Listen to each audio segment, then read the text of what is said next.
एक घने जंगल में चिरपू नाम की एक प्यारी चिड़िया रहती थी। चिरपू बहुत ही चंचल और हंसमुख थी और उसका मन हमेशा नई नई चीजें करने में लगता था। वह अपने पंखों के रंगों से बहुत खुश थी। पीले, हरे और नीले पंखों से सजी चिरपू सबसे खूबसूरत दिखती थी। एक दिन चिरपू को ख्याल आया कि क्यों न जंगल के उस पार की पहाड़ी पर जाया जाए।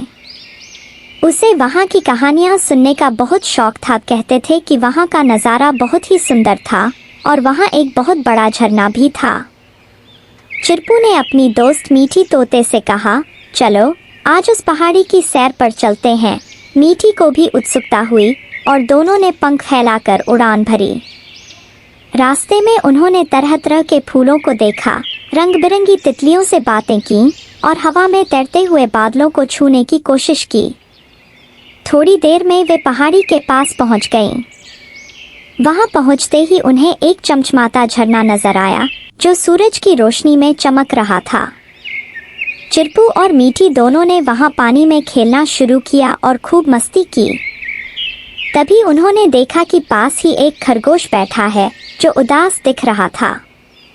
चिरपू ने उससे पूछा, क्या हुआ दोस्त, तुम इतने उदास क्यों हो?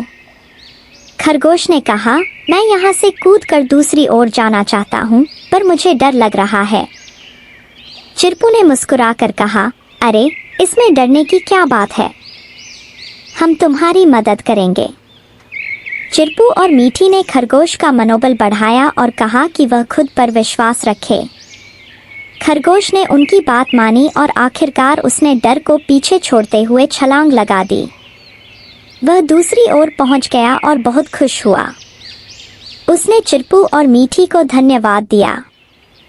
चिरपू ने मुस्कुराते हुए कहा, देखा, जब हम अपने डर पर काबू पा लेते हैं तो कुछ भी मुश्किल नहीं होता। उस दिन के बाद से चिरपू और मीठी हर दिन कुछ नया सीखने और किसी की मदद करने का इरादा करती। दोनों दोस्त हमेशा अपने छोटे से जंगल में खुश और संतुष्ट रहते थे।